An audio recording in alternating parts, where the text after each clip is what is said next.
En réalité, l'islam est faux. Pour certains, c'est évident. Pour d'autres, c'est probable. Alors évidemment, les musulmans vont penser le contraire. Et pour beaucoup d'autres, cette question du vrai ou du faux n'a pas de sens, mais c'est parce que notre monde est malade. Il a un vrai problème avec la vérité. Donc c'est une question grave, et d'abord pour les musulmans eux-mêmes. Car quand on dit que l'islam est faux, ce n'est pas pour être méchant par rapport aux musulmans. Bien au contraire. Vraiment bien au contraire. Parce que ce qui serait méchant serait de considérer qu'ils n'ont pas besoin de la vérité, comme s'ils n'en étaient pas dignes. Si on aime vraiment les gens, on doit leur dire ce que l'on sait, ce qui est démontré aujourd'hui. Parce que dans les dernières décennies, il y a eu des études scientifiques très nombreuses qui toutes, absolument toutes, ont conclu dans le même sens, à savoir que l'islam n'est pas une révélation, mais une falsification, qui s'est construite dans le temps, par le pouvoir totalitaire des califes, dans leur intérêt direct. Il faut permettre à tout le monde de raisonner rationnellement sur tout cela. Il faut faire des synthèses, parce qu'il y a tellement de choses à dire qu'on pourrait se noyer. En fait, en synthèse, l'islam repose sur 4 affirmations fondamentales. Il est la solution pour le monde, le Coran est un livre dicté par Dieu, Mahomet est un prophète et un modèle, et la Mecque est historiquement la ville sainte de la naissance de l'islam, où il faut aller en pèlerinage et vers laquelle tout le monde doit se tourner pour prier. Mais on peut montrer facilement que tout cela est faux. C'est faux et il n'y a aucun de ces 4 points qui soit vrai. Nous allons le démontrer en donnant rapidement beaucoup d'éléments précis. Ceux qui le veulent pourront prendre le temps d'étudier toutes les références correspondantes en mettant la vidéo sur pause quand cela va trop vite à l'écran. Vous pourrez aussi nous écrire à l'adresse email qui s'affiche et nous répondrons à toutes les questions. Nous mettrons enfin sur la page d'information complémentaire qui s'affiche aussi sur l'écran toutes nos réponses les plus intéressantes et plus de détails sur tous les éléments développés dans cette vidéo pour que chacun puisse tout vérifier. Premier point. L'islam n'est pas la solution pour le monde. L'islam prétend être din, dunya et daoula, c'est-à-dire un modèle global, idéal, avec une religion, une société, un État. Un système voulu par Dieu pour le bonheur du monde. Mais partout où ce modèle de l'islam a été mis en place, par exemple dans les 57 pays de l'organisation de la conférence islamique, il y a du sous-développement, il n'y a aucune invention, aucun prix Nobel, la science est bloquée, beaucoup de formes d'art sont bloquées, la philosophie est bloquée, les minorités sont persécutées, la justice est expéditive, la liberté est absente, la démocratie réelle est inexistante. Partout, il y a une logique de soumission qui est très différente de la logique de liberté qui s'est développée dans les nations chrétiennes. Partout, les femmes sont maltraitées et considérées comme inférieures. Partout, il est interdit de se poser des questions sur l'islam, interdit de critiquer Mahomet, interdit de sortir de l'islam sous peine de mort ou de persécution. Il faut voir cette vidéo où un musulman d'Arabie Saoudite explique à quel point il a peur de quitter l'islam. Où est le modèle? Est-ce en Arabie Saoudite? Est-ce le Yémen? Jamais un musulman ne vous répondra. Nulle part dans le monde aujourd'hui, il n'y a un islam attirant qui propose un modèle enviable. Et nulle part dans l'histoire non plus. Les musulmans mettent en général tous ces échecs historiques sous le dos des Mongols, des Turcs, des colonialistes depuis 800 ans. Mais c'est trop facile. Ils prétendent être Khayru ummatin ukhriyat lin-nas, la meilleure communauté. Mais les résultats sont objectivement, historiquement catastrophiques. Et on espère vraiment que ce modèle ne sera jamais imposé de force dans le monde entier comme l'islam croit en avoir reçu la mission. Concernant le Coran, il prétend un statut très élevé, bien supérieur à la Bible et ses évangiles, puisqu'il affirme être dicté mot à mot par Dieu, mais c'est absolument faux, et on peut s'en rendre compte facilement. On a maintenant la preuve que le Coran a été écrit par les hommes sur plusieurs siècles. Les manuscrits de Sanaa, par exemple, qui datent de la fin du 7e siècle, qui ont été retrouvés par hasard en 1972, montrent que la version du Coran de l'époque ne contenait pas les sourates 27 à 36 qui ont été ajoutées après. On retrouve la même chose sur un ancien recueil coranique conservé à Berlin. Au même endroit, cette fois-ci, il manque 6 sourates. Vous avez là parmi beaucoup d'autres 2 preuves matérielles claires qui montrent que le texte a été écrit, corrigé, complété et trafiqué par étapes au cours du temps. Ce qui s'est fait d'autant plus facilement que le Coran est resté pendant des siècles en une seule langue et sous la domination d'un seul pouvoir politique. Malgré cela, avec la dispersion géographique de l'islam, plus de la moitié des versets du Coran ont des variantes, comme le savent tous les spécialistes. Certains mots ont jusqu'à 15 variantes, avec 15 sens différents. Au-delà de toutes ces évolutions dans le temps, le Coran reste bourré d'erreurs matérielles. Il y a des erreurs sur les personnes, il y a une quantité d'erreurs scientifiques, des erreurs historiques, des erreurs mathématiques,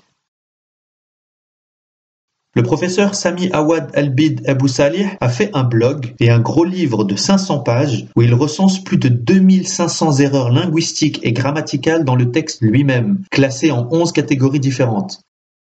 Mots ambigus, erreurs d'orthographe, erreurs de copiste, mots erronés, erreurs grammaticales, contradictions, lacunes, etc. Il y a aussi dans le Coran des versets contradictoires, ce qui est impensable comme concept pour un livre dicté par Dieu. Dans le Coran du Caire, sur un total d'environ 17 000 mots utilisés, il y a plus de 10 000 apax, c'est-à-dire plus de 60% des mots utilisés qui ne sont cités qu'une seule fois et pour lesquels le sens est souvent difficile à établir. C'est énorme. Au total, 20% des mots du Coran sont incompréhensibles pour un arabisant pour la simple et bonne raison qu'ils ont été écrits originellement dans une autre langue que l'arabe. Parce que le Coran, qui est en réalité un patchwork de textes très variés traduits de diverses traditions chrétiennes, syriaques, araméennes, grecques, manichéennes, iraniennes et surtout juives, puisqu'on a identifié beaucoup de racines communes avec le Talmud, le Midrash, le Targum. Enfin, à l'opposé de la Bible et de l'Évangile, le Coran est complètement anhistorique. Jamais on ne cite les généalogies complètes des personnes, jamais le lieu, jamais le temps, et il y a très peu de pronoms personnels.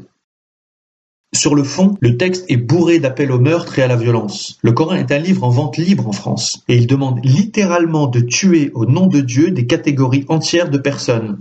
Ceux qui ne croient pas à l'islam et qui ne se soumettent pas à la charia, ceux qui recouvrent la vérité, les mécréants, ceux qui associent d'autres divinités à Dieu. Le verbe qatala veut dire combattre à mort, avec l'intention de tuer, et ce mot est répété 65 fois dans le Coran. 165 versets ordonnent aux hommes de recourir à la violence. 185 versets ordonnent de répandre l'islam par la force armée. Il y a 200 mentions du feu de l'enfer en des termes atroces pour faire peur, pour soumettre. Et il y a 949 menaces contre les insoumis. Le Coran justifie le viol. Le verset 29 de la sourate 70 indique que les hommes chastes n'ont de rapport qu'avec leur épouse et leurs captives de guerre. Et ça, tous les juristes le confirmeront. Le Canadien Brother Ismail, qui est un ancien musulman converti, qui a passé 16 ans dans l'islam et l'a quitté depuis, explique dans une vidéo éloquente pourquoi ce verset et d'autres lui ont été humainement insupportables. Tout ça ne peut évidemment pas venir de Dieu. Le Coran affirme qu'il est très clair, mais en fait, en de très nombreux passages, il est très obscur, et chacun doit l'interpréter comme il peut. C'est pour cela qu'on en rajoute des tafsirs, entre parenthèses, derrière les mots, pour essayer d'expliquer le sens du texte. Le Coran prétend aussi être inimitable, mais en réalité, il est littérairement quelconque, désordonné, confus, décousu. Il passe sans cesse d'un sujet à l'autre. Par exemple, l'histoire de Noé est répartie en 29 fragments un peu de partout. L'histoire d'Abraham est répartie en 37 fragments dispersés sans aucune logique. La narration est sans cesse interrompue parce qu'il y a des couches de réécriture. Jean-Jacques Walter a prouvé mathématiquement à partir de la théorie des codes que le Coran a été écrit par une cinquantaine d'auteurs différents sur au moins 200 ans. C'est à l'évidence une œuvre très humaine et pas du tout une révélation. Troisième point, est-ce que Mahomet est un prophète ou un modèle ? Il n'est absolument pas prophète selon les critères de l'Ancien Testament et de la tradition juive. Il n'a pas de témoin, le Coran ne rapporte aucune prophétie, il n'a pas annoncé le Messie, il a fait 0 miracle selon le Coran, même si certains hadiths tardifs prétendent le contraire. Il n'est pas mort à Jérusalem, alors que Jésus dit qu'il ne convient pas qu'un prophète meure en dehors de Jérusalem. Il est même mort empoisonné, ce qui est une catastrophe pour un prophète. Comment évaluer Mahomet ? La logique, c'est de le comparer à Jésus, parce que l'islam prétend être en continuité avec le judaïsme et le christianisme. Selon une vision simple, il y a eu Moïse, puis Jésus, puis Mahomet.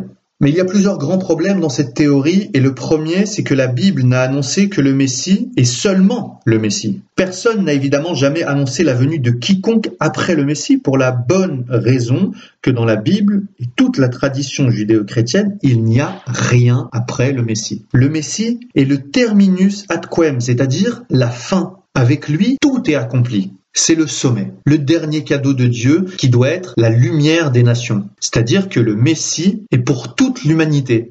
Il ne peut rien avoir après lui, en dehors du déploiement de son Esprit Saint.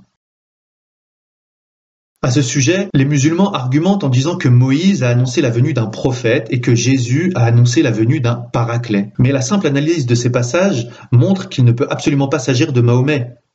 En plus, si Moïse ou Jésus avaient annoncé quelqu'un qui viendrait après le Messie, il y aurait des traces historiques de cette attente, comme il y en a des centaines pour l'attente du Messie. Mais là, il n'y a rien. Zéro. Historiquement, il est donc certain que Mahomet n'a été ni annoncé, ni attendu. Par contre, Jésus a explicitement et sérieusement mis en garde contre les faux prophètes qui viendront après lui. Et il a dit qu'on les reconnaîtrait à leurs fruits. Et si on étudie les fruits de Mahomet, on voit qu'il n'y a aucune continuité avec Moïse et Jésus, mais une rupture profonde. On le voit déjà avec les 10 commandements donnés par Moïse, qui contiennent des prescriptions morales. Jésus les a accomplis parfaitement. Non seulement il n'a pas tué, mais il a ressuscité, guéri, donné la vie. Il n'a pas menti, mais il a été la vérité. Il n'a pas volé, mais il était le pauvre. Il n'a pas pris la femme de son frère, mais il était chaste. Il n'a rien pris à personne, mais il a toujours donné, même sa vie. Mahomet, par contre, il a tué et fait tuer. Il a menti, il a volé, il a eu des relations sexuelles avec beaucoup de femmes, des esclaves, des captifs de guerre, une enfant de 9 ans. Il a fait beaucoup de pillages. Après, ceux qui ont voulu imiter Jésus sont devenus pauvres, chastes, obéissants. Et ceux qui ont imité Mahomet, les califes, ont accumulé la richesse, les harems et la domination. Donc là, on a une inversion totale des valeurs. C'est ce qu'on retrouve quand on compare la vie de Jésus et de Mahomet. Il y a un homme de guerre et un homme de paix. Un homme violent et un homme doux. Un homme qui réduit en esclavage des tas de gens et un autre qui s'est fait l'esclave de tous. Un homme qui est pécheur et un autre qui est sans péché, etc., etc. Si on veut regarder les choses au fond, l'islam redéfinit en fait totalement le bien et le mal. Qu'est-ce qui est mal et qu'est-ce qui est bien selon la morale classique? Selon la Bible, le diable est le prince de ce monde qui inspire le mal. Il pousse à la violence, à l'accumulation de richesses, à la débauche, à l'inverse des 10 commandements. Et il pousse même à des œuvres encore plus horribles comme les massacres, les tortures, l'esclavage, les viols, la pédophilie, l'inceste. Ce qui est terrible, c'est que Mahomet coche toutes les cases. Il a ordonné des massacres, comme par exemple les 600 juifs de Médine décapités en une seule journée. Il a torturé énormément de gens, comme par exemple les Hoplites, qu'il a laissés mourir au soleil après leur avoir coupé les mains, les pieds, et après leur avoir crevé les yeux avec des clous chauffés. Il a violé la juive Safia après avoir tué et torturé aussi son mari et tué son père et son frère. Il s'est marié à 50 ans passés avec une petite fille de 6 ans et il l'a mis dans son lit à 9 ans. Il a même pris la femme de son fils adoptif, qu'il l'avait séduit et que son fils lui a proposé. Les musulmans sont obligés de penser que tout cela c'est bien, mais en réalité c'est évidemment mal. Et tout homme qui a un minimum de bon sens le voit, ce sont de mauvaises actions. Comment un prophète de Dieu pourrait-il faire l'œuvre du diable? Comment peut-on faire toutes ces horreurs et regarder après la douceur, la bonté et la pureté de la Vierge Marie? Jésus, lui, bien sûr, ne coche aucune de ces cases. Il fait tout l'inverse, point par point. C'est vraiment le jour et la nuit. Mahomet a un comportement qui est à l'opposé de celui du Christ. Mahomet correspond parfaitement à la définition de l'antichrist que donnent les chrétiens. Il refuse le Père et le Fils, il refuse Jésus venu dans la chair, et l'islam se définit fondamentalement par un refus du mystère de l'incarnation. L'islam est fondamentalement une agression contre le mystère du Christ. Il détourne l'idée biblique de Messie, comme on l'a vu. Il nie aussi Jésus comme fils de Dieu, en disant que Dieu n'a pas de fils. Il nie la rédemption et le salut. Il nie la crucifixion et la résurrection. D'ailleurs, l'islam dit qu'Allah a trompé les chrétiens en mettant un sosie à la place de Jésus sur la croix. Mais si c'était vrai, comment pourrait-il ensuite leur reprocher de croire au Christ et les envoyer en enfer pour cela? C'est complètement incohérent. L'islam nie la notion d'alliance qui est remplacée par la soumission. Il change même le nom de Jésus, qui signifie Dieu sauve, et le remplace par Isa, qui ne signifie absolument rien. L'islam nie tout et dépouille complètement Jésus qui serait réduit à n'être qu'un simple prophète, et même un prophète raté, car transmetteur d'un texte islamique que personne n'a jamais vu et qui aurait été perdu dans l'histoire. Mais tout cela est faux. Jésus n'est pas un simple prophète et quiconque dit cela de lui fait de lui un menteur. Il faut prendre le temps de comparer Jésus et Mahomet. Cette évaluation est capitale. L'islam met en face 2 modèles opposés et on doit se demander qui est le vrai modèle. Jésus est évidemment infiniment plus grand que Mahomet, même le Coran le dit. Enfin, 4e point, la Mecque. Il est aujourd'hui prouvé que pendant les 100 premières années de l'islam, pas une seule des 43 mosquées construites n'était orientée vers la Mecque. Dan Gibson, un chercheur canadien, l'expose précisément dans des livres et dans un documentaire éloquent qu'on trouve gratuitement sur Internet. Sur son site Internet, il publie les coordonnées GPS de toutes les premières mosquées connues, ce qui fait qu'on peut tout vérifier sur Google Earth, même si Gibson travaille avec des photos satellites plus précises encore. Cette affirmation, elle aussi, n'est pas contestable. Entre 622 et 726, sur les 43 premières mosquées, 16 étaient orientées vers Pétra alors qu'il n'y en a eu aucune orientée vers la Mecque. Il s'agit de mosquées de grandes villes, comme par exemple la mosquée Amr ibn al-As à Fustat, au Caire, en Égypte, construite en 642. La grande mosquée de Sanaa, au Yémen, construite en 705. La mosquée Al-Aqsa, à Jérusalem, construite en 709. Une mosquée près de Damas, en Syrie, une autre près de Beyrouth, au Liban. Il y a un exemple qui est particulièrement parlant à Amman, en Jordanie, que l'on peut vérifier en tapant simplement les coordonnées GPS données par Dan Gibson dans Google Earth. On arrive direct sur place et on voit la mosquée des 7 dormants d'Amman en Jordanie, qui est aujourd'hui en ruine, qui a été construite au 7e siècle et qui pointe vers Pétra. Mais vers 730-740, une deuxième mosquée a été construite à 100 mètres de l'autre. Et à cette époque, 100 ans après Mahomet, ils ont choisi une toute autre orientation vers la Mecque. C'était la deuxième mosquée connue avec une orientation vers la Mecque, après celle de Banbor au Pakistan construite en 727. Peut-on faire plus clair? Tout le monde peut vérifier très facilement sur Google Earth que c'est vrai. Finalement, c'est seulement 200 ans après Mahomet, au moment où le pouvoir abbasside de Bagdad prend le contrôle, que toutes les mosquées seront systématiquement tournées vers la Mecque.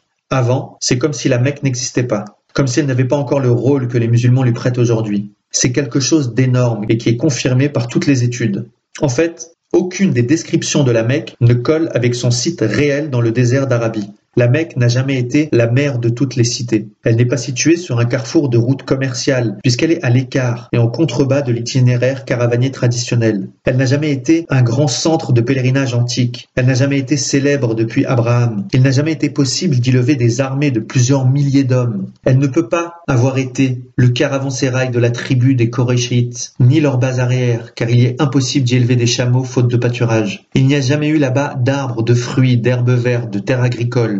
C'est prouvé par l'analyse des sols en plus du climat. Il est absolument démontré aujourd'hui que tout ça est impossible, faux, archi faux. La Mecque est en réalité éloignée de toutes les routes antiques connues, au milieu d'un désert rocher où aucune agriculture n'est possible, avec des températures qui atteignent 50 degrés à l'ombre. Il n'y a pas de source d'eau sur place, juste un puits. Il tombe à peine 7 cm d'eau de pluie par an. Et les gigantesques excavations réalisées sur place par les Saoudiens n'ont jamais révélé la moindre trace archéologique antique. La Mecque n'est jamais citée dans aucun texte ou aucune carte antique.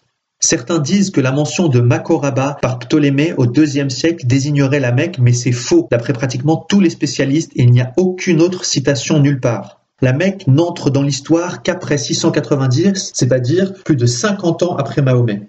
Ce que la tradition musulmane appelle la ville sainte, le lieu de rassemblement interdit, le lieu des pleurs, ne correspond pas à la Mecque, contrairement à ce que l'histoire officielle a voulu nous faire croire. Par contre, Pétra correspond à la plupart de ces descriptions, comme le montre Dan Gibson. En fait, le mythe de la Mecque a été inventé par les califes pour créer une ville sainte purement arabe. Il faut donc éclaircir cette question.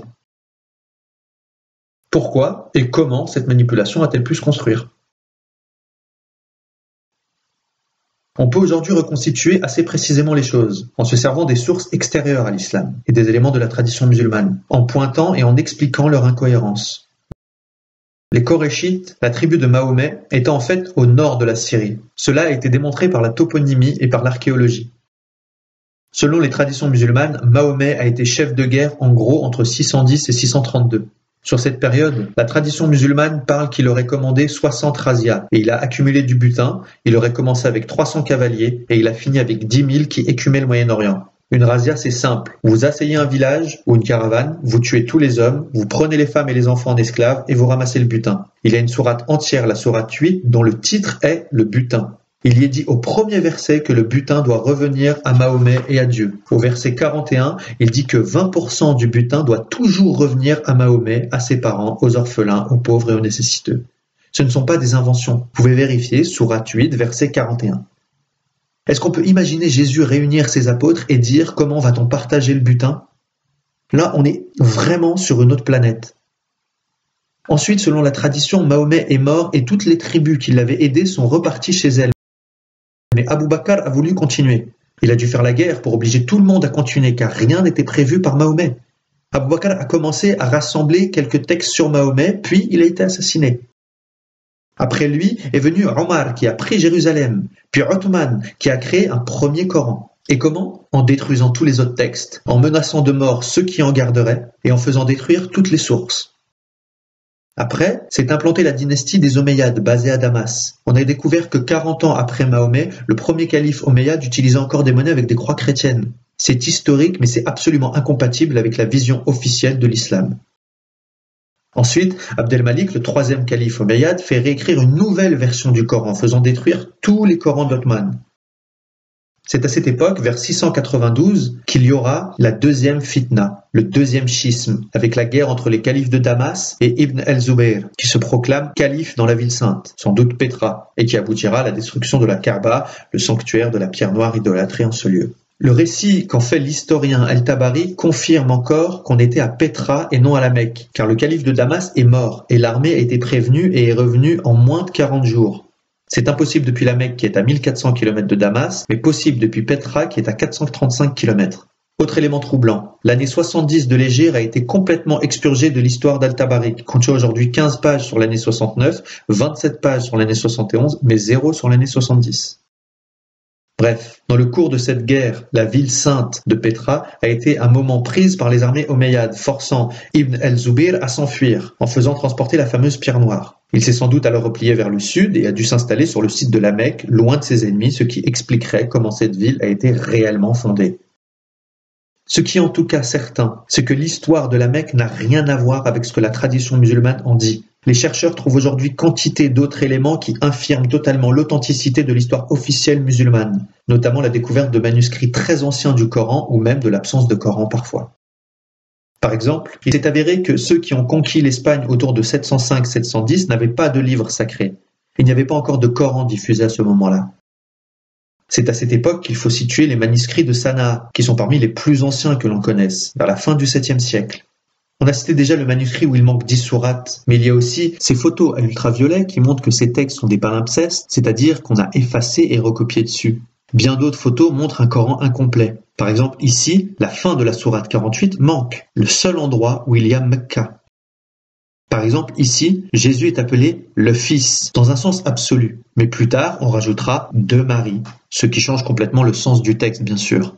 Il y a beaucoup de preuves comme ça de la rédaction progressive du Coran. En fait, on n'a aucun Coran complet datant du 7e siècle ou des Omeyyades. Il faut attendre l'établissement des Abbassides, qui mettent fin à la guerre du califat de Damas et installent leur capitale à Bagdad, en Mésopotamie. C'est sous leur règne que sera finalisé le Coran et la tradition musulmane qui l'explicite. Le premier Coran quasi complet dont on dispose, conservé au musée de Tokpaki, date de cette période, 200 ans après Mahomet.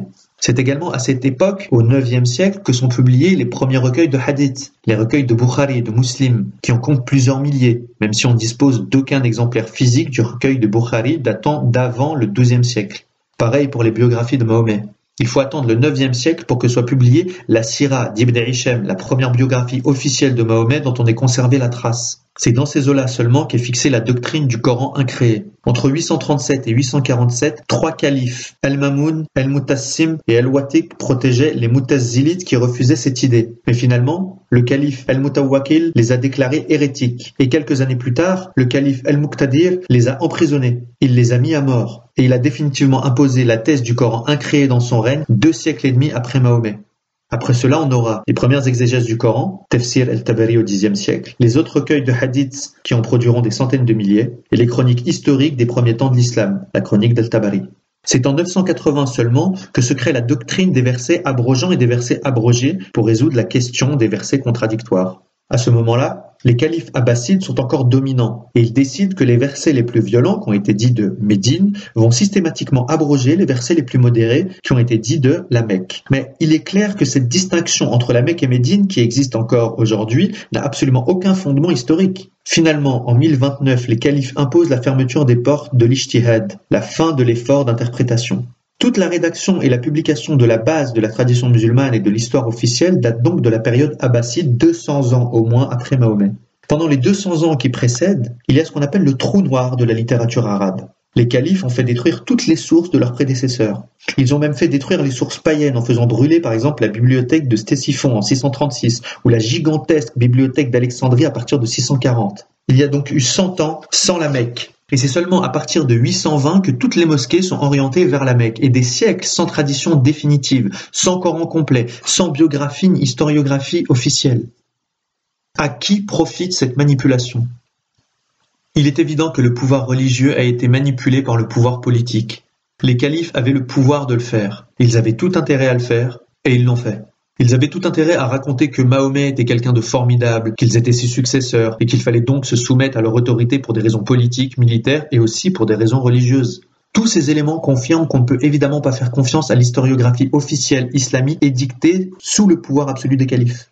Est-ce qu'il faut s'en étonner ? Depuis quand un pouvoir absolu et totalitaire pourrait-il être une source crédible ?